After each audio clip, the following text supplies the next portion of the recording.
Buenos días a todos, gracias por estar aquí. Todos son bienvenidos. Les agradecemos mucho la oportunidad que nos dan de entrar a sus hogares a través para sembrar esta semilla que es el mensaje de la palabra del Señor.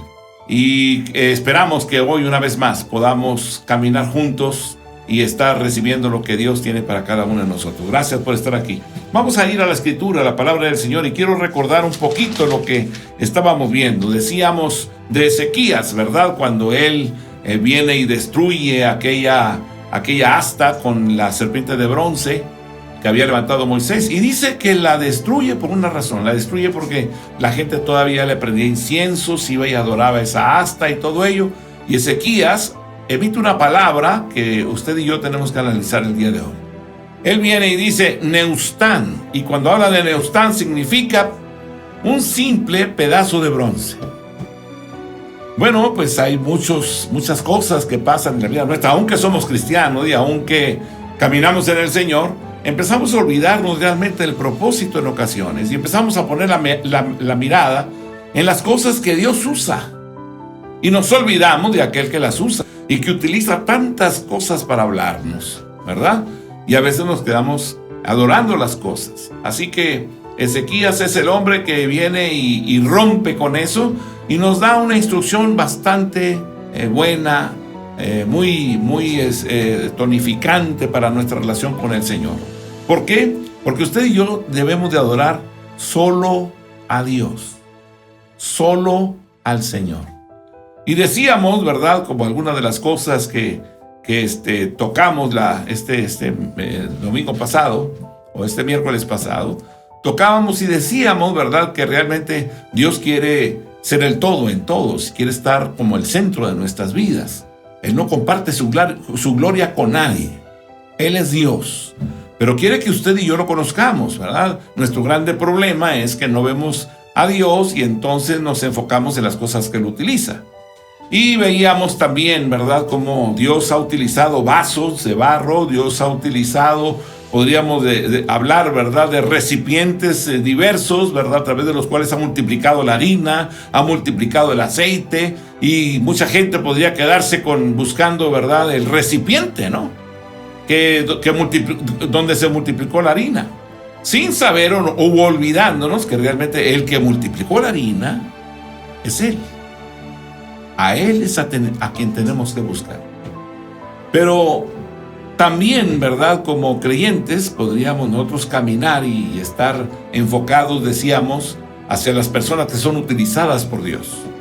Y entonces cruzamos un punto ahí de lo que es honrar al siervo hacia adorar al siervo.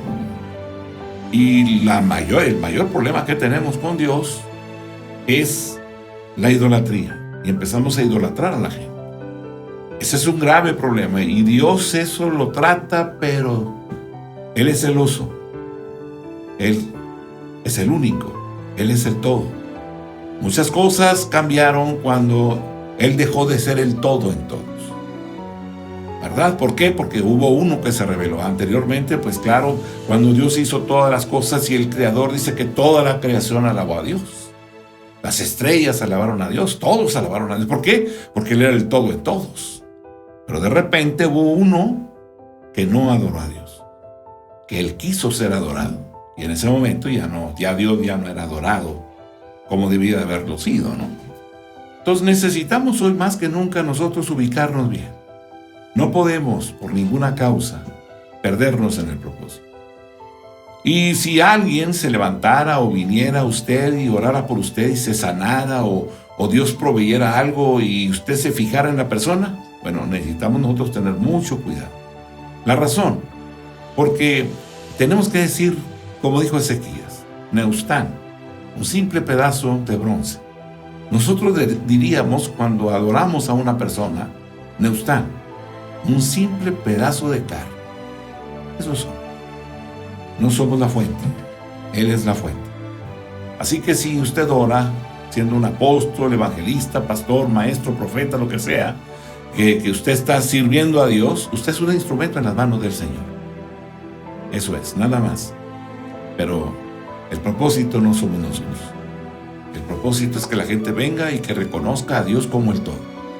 Y que lo alaben y lo busquen y lo exalten a Él, no a nosotros, ¿verdad? Y esto es lo que requerimos nosotros hacer. De esa manera entonces caminaremos en paz con el Señor, ¿verdad? Haciendo lo que nos corresponde, ¿verdad? Llevando a cabo las cosas que son necesarias. Hebreos capítulo número 2, versículo 10.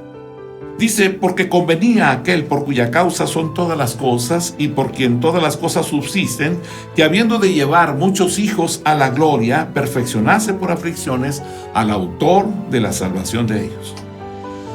Apocalipsis capítulo 7, ¿verdad? Verso 10.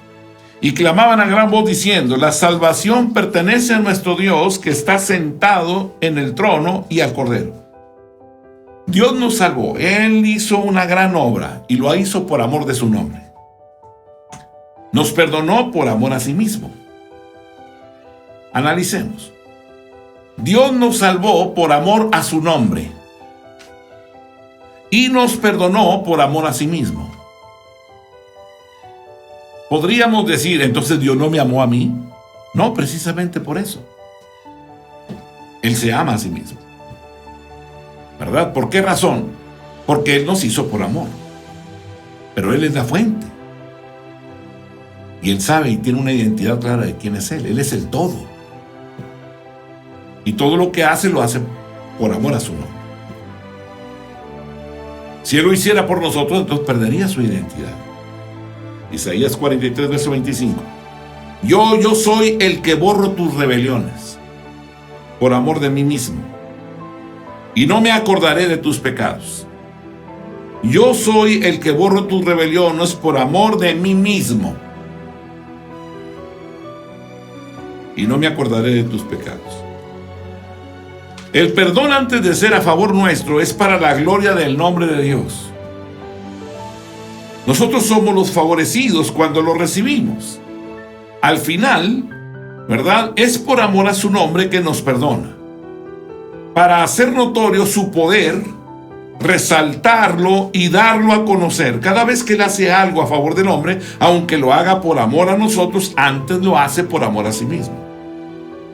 Cuando Dios hace algo a favor nuestro, lo hace a favor del todo.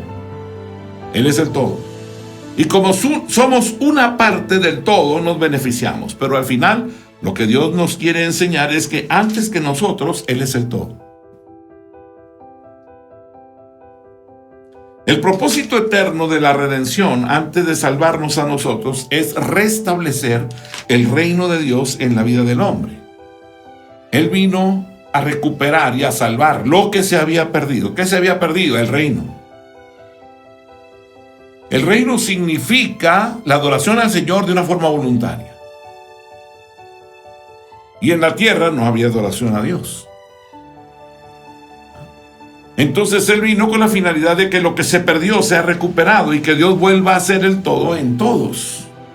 Con la seducción del diablo a nuestros padres, Adán y Eva, se perdió el dominio del Señor sobre todos y se perdió el dominio en la tierra. Se convirtió en un lugar de rebelión, donde el espíritu de desobediencia reinaba entre los seres humanos, convirtiéndolos por naturaleza en hijos de ira y sometiéndolos a los deseos de la carne y de sus pensamientos. La rebeldía era una marca para todo el mundo. Efesios capítulo 2, versículos 2 y 3. En los cuales anduvisteis en otro tiempo, siguiendo la corriente de este mundo, conforme al príncipe de la potestad del aire, el espíritu que ahora opera en los hijos de desobediencia, entre los cuales también todos nosotros vivimos en otro tiempo, en los deseos de nuestra carne, haciendo la voluntad de la carne y de los pensamientos, y éramos por naturaleza hijos de ira, lo mismo que los demás. Hay millones de hombres y mujeres en quienes todavía Dios no es el todo. Incluso en nosotros que somos redimidos, existen muchas áreas de nuestra vida que, a pesar de que somos hombres nuevos y tenemos el Espíritu Santo en nosotros, aún no han sido conquistadas para el reino de Dios totalmente. Sabemos que Dios lo está haciendo ahora por el Espíritu Santo, y cuando venga Cristo, el que comenzó la obra la terminará en perfección. Filipenses capítulo 1, versículo 6 dice: estando persuadido de esto, que el que comenzó en vosotros la buena obra la perfeccionará hasta el día de Jesucristo. En el instante que se complete la obra y el Hijo diga al Padre, Hebreos 2:13, y otra vez yo confiaré en Él, y de nuevo, he aquí yo y los hijos que Dios me dio, y nos entregue al Padre y luego destruya para siempre el pecado y a los pecadores, entonces el reino de Dios será completamente establecido en la tierra y Dios otra vez será el todo en todos. El Señor viene y la realidad es que las cosas como están ahorita, estamos caminando aceleradamente hacia el tiempo final. Se prendió algo, ¿verdad? Un virus que no se ve, no lo vemos, ¿verdad? Pequeñísimo, pero detuvo el mundo. ¿Quién esperaba que el mundo se detuviera? ¿Verdad? La salvación procede del Señor. Isaías 43:11. Yo Jehová, y fuera de mí no hay quien salve. Hoy, los hombres que se sentían seguros ya no están tan seguros. Los hombres que se escondían en su riqueza ya no pueden esconderse. Cualquier persona puede morir fácilmente el día de hoy. El que salva es Dios. Segunda de Reyes capítulo 6, versículos 26 y 27. Y pasando el rey de Israel por el muro, una mujer le gritó y dijo: ¡Salva, rey, señor mío! Y le dijo: si no te salva Jehová, ¿de dónde puedo salvar yo? ¿Cómo puedo salvarte del granero del lagar? ¿Cómo? Salmo 3:8. La salvación es de Jehová, sobre tu pueblo sea tu bendición. Nos insta a no confiar en los hombres. Tampoco confiar en los príncipes, porque no hay en ellos salvación. Salmo 146, verso 3 nos dice: no confiéis en los príncipes, ni en hijo de hombre, porque no hay en él salvación. ¿Cuál es el lugar seguro? No hay lugar seguro. Estamos recluidos en los hogares. Bueno, y hay gente que no cree y ellos andan por todas partes. Sí, exactamente. Los simples reciben el daño. Igualmente las escrituras dicen que el Señor da mandamiento para salvarnos. Salmo 71, verso 3. Sé para mí una roca de refugio a donde recurra yo continuamente. Tú has dado mandamiento para salvarme, porque tú eres mi roca y mi fortaleza. La palabra revela que la salvación es eterna. Isaías 45, 17. Israel será salvo en Jehová con salvación eterna. No os avergonzaréis ni os afrentaréis por todos los siglos. La salvación proviene de nuestro Dios. Él es el que da la salvación. Porque proviene de Dios desde antes de los tiempos de los siglos. Efesios capítulo 1, versículo 4. Según nos escogió en Él antes de la fundación del mundo, para que fuésemos santos y sin mancha delante de Él. Escuche bien. Según nos escogió en Él antes de la fundación del mundo, para que fuésemos santos y sin mancha delante de Él. Jesús es un cordero que fue ofrecido desde la eternidad. Primera de Pedro capítulo 1, versículo 18 al 20. Sabiendo que fuisteis rescatados de vuestra vana manera de vivir, la cual recibisteis de vuestros padres, no con cosas corruptibles como oro o plata, sino con la sangre preciosa de Cristo, como de un cordero sin mancha y sin contaminación, ya destinado desde antes de la fundación del mundo, pero manifestado en los postreros tiempos por amor de vosotros. Solo Él podía salvarnos. Nadie más podía hacerlo. Hechos 4, verso 12. Y en ningún otro hay salvación, porque no hay otro nombre bajo el cielo dado a los hombres en que podamos ser salvos. Solo Él quiso salvarnos. Fue voluntario. Hebreos capítulo 10, versículo 4 al 10. Porque la sangre de los toros y de los machos cabríos no puede quitar los pecados. No se puede. ¿Qué ofrenda puedo dar por mi salvación? Ninguna. Por lo cual, entrando en el mundo, dice: sacrificio y ofrenda no quisiste, mas me preparaste cuerpo. Holocaustos y expiaciones por el pecado no te agradaron.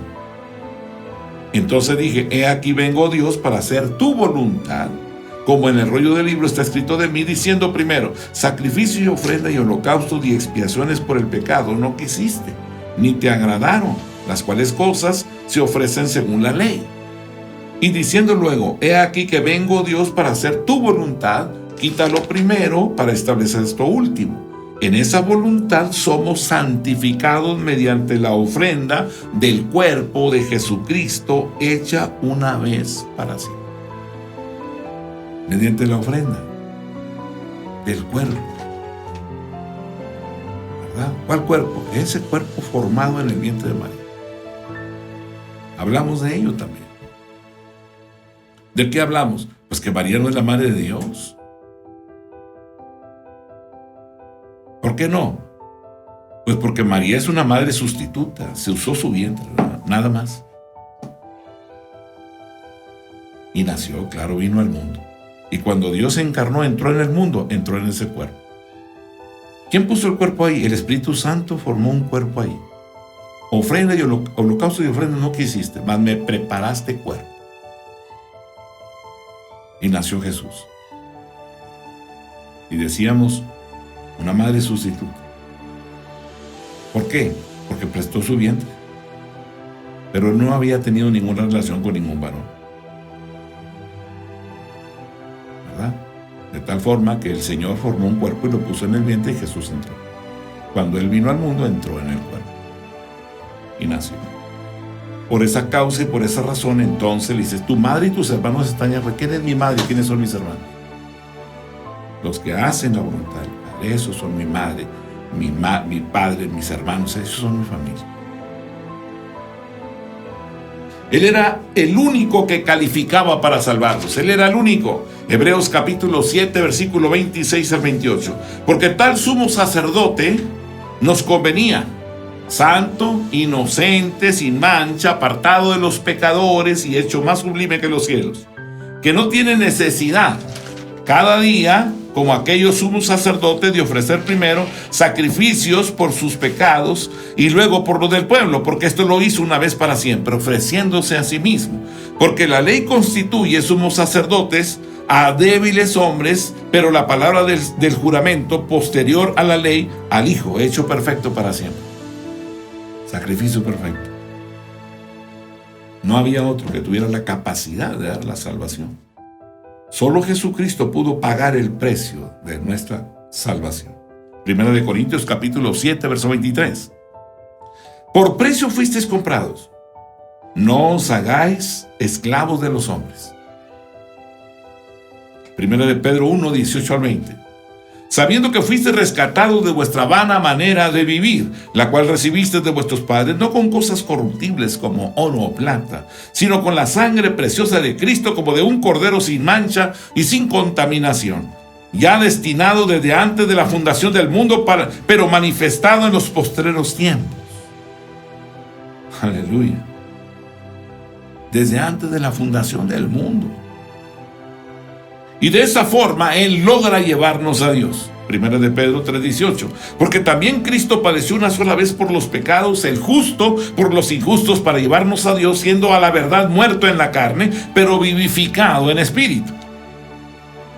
Así que el Hijo se ofreció por nosotros. Lo hizo por amor. Lo hizo por obediencia. Juan 10, versos 17 y 18.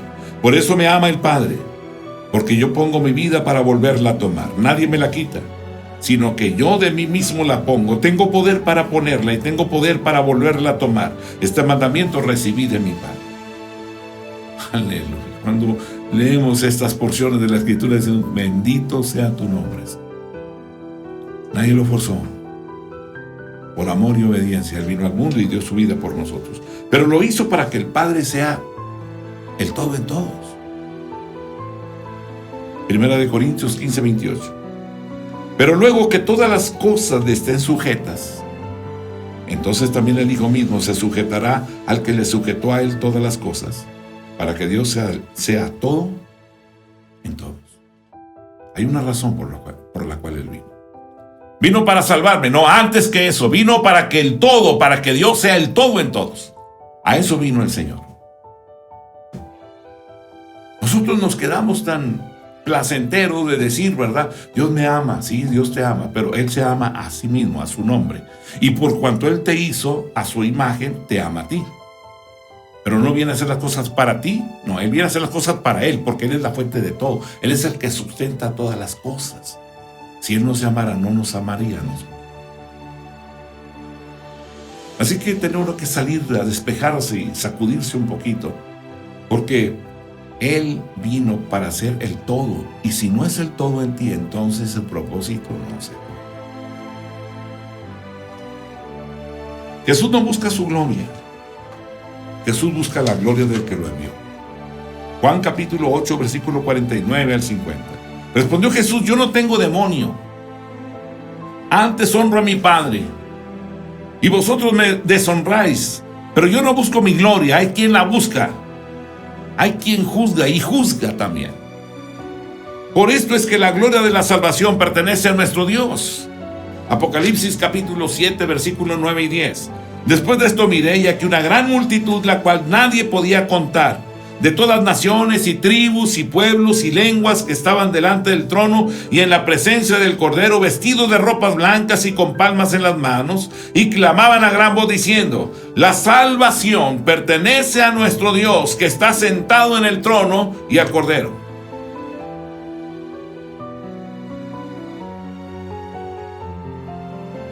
¿No nos alegramos? Claro. Soy salvo, gloria al Señor, sí, bendito sea su nombre, amén. Pero no solamente el hecho de que tú digas o sientas de que eres salvo, no. Ahora debes de vivir para que Él sea el todo en ti. ¿Y qué significa eso? Deja de estar ya despreocupado y todo eso. No, disciplina, orden, sometimiento a la voluntad de aquel que nos llamó. No puedes estar ahí ahora pensando de, sí, lo perdono, no lo perdono. No, Él dijo, hay que hacerlo. O sea, no podemos estar contemplando ni pasándonos de contentos como para decir, ahora sí, ya tengo salvación y entonces me voy a dedicar, no sé, quiero ser artista, ¿no? No. Ahora debe haber una conciencia realmente de identidad. Soy un hijo de Dios y debo de honrar a mi Padre. Vino la elección, porque Él nos eligió antes de la fundación del mundo. Romanos capítulo 9, versículo 14 al 16. ¿Qué pues diremos? ¿Que hay injusticia en Dios? En ninguna manera. Pues Moisés dice: tendré misericordia del que yo tenga misericordia, y me compadeceré del que yo me compadezca. Así que no depende del que quiere ni del que corre, sino de Dios, que tiene misericordia. En la epístola a los Efesios, el apóstol Pablo hace una invocación a Dios en gratitud y lo bendice, porque nos dijo: con toda bendición espiritual en los lugares celestiales. Él nos bendijo con toda bendición espiritual en los lugares celestiales en Cristo. Así que estamos completos en Él. No nos falta nada absolutamente, estamos completos en el Señor. Colosenses 2:10. Y vosotros estáis completos en Él, que es la cabeza de todo principado y potestad. Bendito sea el nombre del Padre. El apóstol Pablo dijo, ¿verdad? En Efesios capítulo 1, versículo 3 y 4, dice: bendito sea el Dios y Padre de nuestro Señor Jesucristo, que nos bendijo con toda bendición espiritual en los lugares celestiales en Cristo, según nos escogió en Él antes de la fundación del mundo, para que fuésemos santos y sin mancha delante de Él. Nos escogió desde antes de que todas estas cosas fuesen. Podemos decir que lo que hizo Dios con nosotros fue que nos escogió. Hay una noticia que quiero que usted escuche muy bien. Él lo escogió a usted. Antes de que usted, no sé, siglos antes de que naciera, antes de que creara todo esto. Romanos capítulo 8, verso 29. Porque a los que antes conoció, también los predestinó, para que fuesen hechos conformes a la imagen de su Hijo, para que Él sea el primogénito entre muchos hermanos. ¿Cómo ven? Es que yo que recibí a Cristo en tal fecha. No. Dios lo escogió desde antes de la fundación del mundo. Todavía usted ni brillaba, ni había nacido, nadie sabía nada de usted. Él ya lo conocía. También nos dice que a los que antes conocía, estos también predestinó y eligió. Esto nos muestra que lo que Dios hizo desde el principio fue conocernos. Lo que Dios hizo desde el principio fue conocernos para elegirnos en Cristo antes de la fundación del mundo. No va a encontrar ninguna novedad.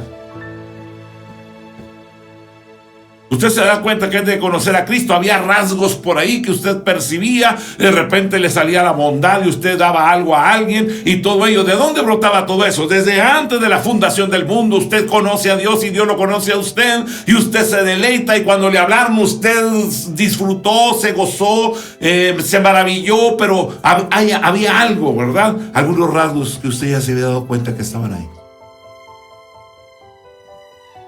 Esto lo hizo el Señor a favor de nosotros cuando todavía no existía ni Adán, que fue el primer hombre sobre la tierra. Ese hecho estuvo en el corazón de Dios antes de la caída de Lucifer.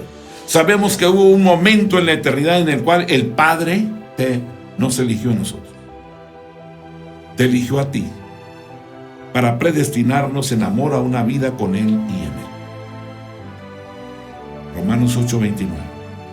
Porque a los que antes conoció también los predestinó para que fuesen hechos conformes a la imagen de su Hijo, para que Él sea el primogénito entre muchos hermanos.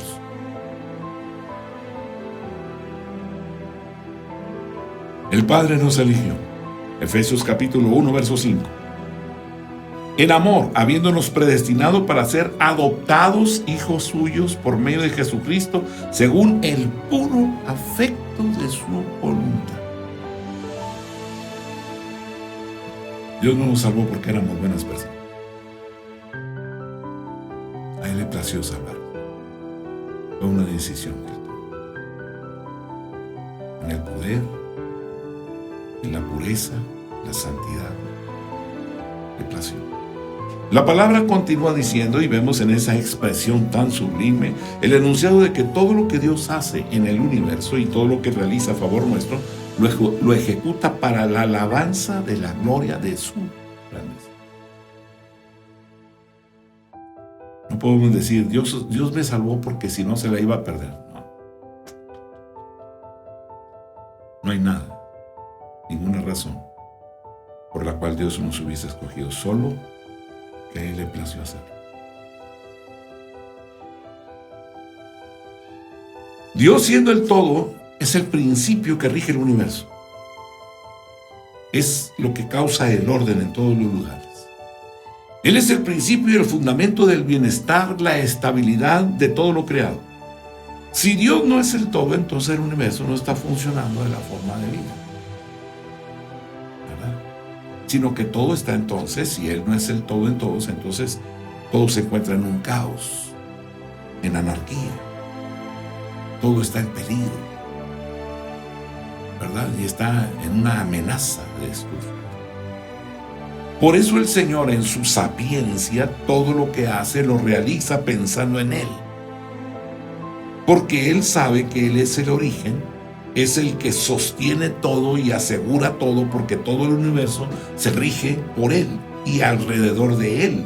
La Biblia dice que Él sustenta todas las cosas con la palabra de su poder.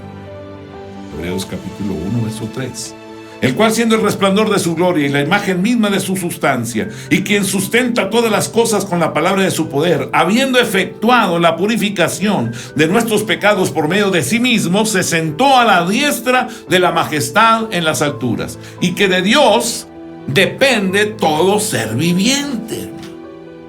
No puede caminar usted de una forma independiente. Está muerto. Él es la vida, es la fuente. Así que es amor de parte de Dios. No es que Dios sea egoísta, ¿verdad? Porque algunas personas intelectuales empiezan a decir que si Dios pide ser adorado, entonces Dios es egocéntrico porque quiere todo para Él. No, Él no tiene egoísmo. Que Él lo haga todo por amor a sí mismo y por amor a su nombre, que por esa razón dicen que Él es egoísta. El hecho de que sea primero por amor a Él no significa que no fuera por amor a nosotros. No, eso no significa. Al contrario, tenía que ser primero por amor a Él para que llegara a ser por amor a ti. Porque si Él no está ahí, entonces ningún amor funciona. El principio eterno que rige toda acción del corazón de Dios es el amor, porque Dios es amor. Así que es una ley del propósito eterno de su voluntad, que todo lo haga por amor a su nombre.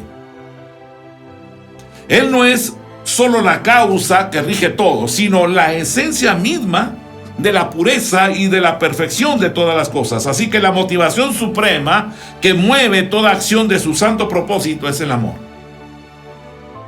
En el amor a sí mismo se encierra el insondable misterio que motiva todas sus acciones. Dios todo lo hace por amor. Su amor es divinamente perfecto.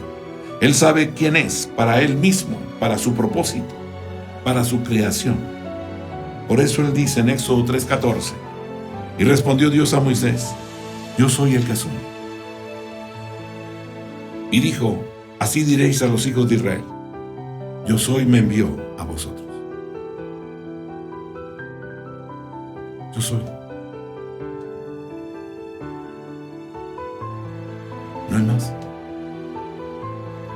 Él es la fuente. Y el problema es que se nos olvida. ¿Usted quiere vivir para usted? ¿Cree usted que usted es la fuente? No, mi hermano, no se equivoque. No hay nada en nosotros que nos pueda sostener, ni siquiera podemos dirigir nuestros pasos. El amor a sí mismo es lo que asegura la perfección de todo lo que hace. Solo de la fuente de la pureza procede todo lo puro. La fuerza más poderosa del corazón del Padre es la purísima motivación que obra siempre por amor a sí mismo. Dios no hace nada independiente de Él. El Dios de los cielos se tomó a sí mismo para crear todas las cosas. Esa es la razón por la cual la Biblia dice en Salmo 19:1: los cielos cuentan la gloria de Dios y el firmamento anuncia la obra de sus manos. Él dijo que fue hecho y mandó, ¿verdad? Y existió. Salmo 33:9. Porque Él dijo y fue hecho, Él mandó y existió. Cuando la palabra salió de su boca para crear, salió de Él la esencia de su ser. Dios, de los dichos de su boca proceden la pureza, procede la sabiduría, el poder de sus pensamientos. En su creación no solo hay un decreto de su autoridad, sino la esencia misma de su naturaleza divina. Su nombre es el perfume que se derramó. Cantares capítulo 1, verso 3. A más del olor de tus suaves ungüentos, tu nombre es como un ungüento derramado. Por eso las doncellas te aman. Él derramó la fragancia de su nombre en toda la creación. Él escribió su nombre en los cielos. Él endosó con la aprobación de su agrado todo lo que hizo. Génesis capítulo 1, verso 31. Y vio Dios todo lo que había hecho, y aquí que era bueno en grande manera. Y fue la tarde y la mañana el sexto día. El apóstol dijo en Romanos 1:20: porque las cosas invisibles de Él, su eterno poder y deidad, se hacen claramente visibles desde la creación del mundo, siendo entendidas por medio de las cosas hechas, de modo que no tienen excusa. El salmista exclamó en el Salmo 104:24: cuán insondables son tus obras, oh Jehová, hiciste todas ellas con sabiduría, la tierra está llena de tus beneficios. Dios tomó todo lo que Él es para hacer todo lo que hay. La creación no solo fue hecha por Dios, sino fue hecha de Dios. La Biblia describe la revelación del Creador con la creación como el todo. Efesios 4:6: un Dios y Padre de todos, el cual es sobre todos y por todos y en todos. Colosenses 1:15 y 16. Él es la imagen del Dios invisible, el primogénito de toda creación, porque en Él fueron creadas todas las cosas, las que hay en los cielos y las que hay en la tierra, visibles e invisibles, sean tronos, sean dominios, sean principados, sean potestades. Todo fue creado por medio de Él y para Él. Juan 1:3: todas las cosas por Él fueron hechas, y sin Él nada de lo que ha sido hecho, ¿qué? Fue hecho. No podemos eliminar estas cosas. Ahora, la nada de la cual decimos fue hecho, fue el universo, ¿verdad? Y es el todo de Dios. La nada. Porque en la creación de Dios está su voluntad. Porque en la creación de Dios está su propósito. Porque en la creación de Dios está su poder. Porque en la creación de Dios está su sabiduría. Porque en la creación de Dios está su gloria. En la creación de Dios está su perfección. En la creación de Dios está su nombre. En la creación de Dios está su amor. En la creación de Dios está el corazón de Dios. Dios no está presente personal o intrínsecamente en cada obra de la creación, como creen los panteístas, ¿verdad? Que el árbol es Dios y que Dios lo hizo y que Dios está ahí, ¿verdad? Hay parte de Dios en ello, claro. Su sabiduría, su poder está ahí, claro. De esa forma podemos ver en las cosas al Dios creador de todo. Pero sí, todo lo que ha hecho lo ha hecho tomando de Él. Esa es una de las razones por la cual la Biblia dice que Él es el todo, que lo llena todo en todo. Efesios 1:23, la cual es su cuerpo, la plenitud de aquel que todo lo llena en todo. En última instancia, la creación es parte misma del Creador. Las obras de Dios no son aparte de Él. Todo lo contrario. Se originaron en Él, se preservan por Él y solo en Él encuentran su propósito. Si usted quiere saber y conocer su propósito en la vida, necesita cada día ir a Él. Él se lo va a enseñar, Él se lo va a decir. Si entendemos esto, que es un principio y esta verdad de la relación con el Creador y la criatura, podremos comprender por qué Dios, amándose a sí mismo, está amando a la vez a todas las criaturas. Juan 3:16, porque de tal manera amó Dios al mundo, que ha dado a su Hijo unigénito para que todo aquel que en Él cree no se pierda, mas tenga vida eterna. Solo amándose a sí mismo, el Padre puede manifestar con sublime fuerza el impulso de su celo por nosotros y la motivación purísima de su imponderable amor. Esa es la realidad. Cuando el hombre cayó por causa del pecado, el Padre vio perdida una parte de su propósito, una parte de su reino y de sí mismo. Por eso a través del Hijo se dio a sí mismo para volvernos de nuevo a Él. ¿Verdad? Podemos decir que Dios, por amor a su nombre, se dio a sí mismo para que volvamos a ser parte de Él. Este principio rige y caracteriza toda conducta de Dios. Cuando hizo al hombre, tomó lo que en sí, ¿verdad?, es en sí la esencia de su ser. Tomó dos cosas importantes: su aliento y su imagen, para formarnos, para hacernos a nosotros. ¿Verdad? Job 32:8. Ciertamente, espíritu hay en el hombre, y el soplo del Omnipotente le hace que entienda. Ahora sí entiende por qué somos así. Se ha desvirtuado mucho por el pecado, porque ahora sabemos lo que es el bien y el mal para mí, para nosotros. Pero el bien y el mal para usted y para mí es Él. Él dice lo que hacemos, Él dice lo que no hacemos, lo que es conveniente, lo que no es conveniente. Pero ya no consultamos a Dios. Y ahora nos encontramos manoseando hasta los genes. ¿Sabe una cosa? Necesitamos volver a casa, a la relación con el Señor, porque Él está con sus brazos abiertos esperando nuestro regreso. Así que el Dios del cielo y de la tierra nos ayude. Caminaremos, ¿verdad?, conociendo más de sus propósitos. Vamos a orar. Cierra sus ojos y oremos. Bendito Dios, hemos disfrutado y nos hemos deleitado en la salvación. Pero como dice tu palabra, la salvación pertenece a nuestro Dios, ni siquiera es mía. Puedo perderla, sí, si no permanezco en la voluntad de aquel que me llamó de las tinieblas a su luz. Claro que en un momento determinado puedo no utilizar de una forma correcta las cosas del Eterno. Por eso, Señor, en esta preciosa tarde, en esta preciosa mañana ya, queremos honrarte, glorificarte, exaltarte y declarar, Señor, nuestra voluntad. Queremos, deseamos, anhelamos glorificar tu nombre y ser instrumentos de salvación en tus manos. Queremos que seas el todo de nosotros. Tuyo es el honor y la gloria por siempre. En el nombre de Cristo, nuestro Señor y Salvador. Amén. Amén. Mis amados hermanos, Dios les bendiga. Gracias por estar con nosotros. La paz de Dios sea con ustedes. Nos vemos el próximo miércoles. Dios les bendiga a todos. Amén.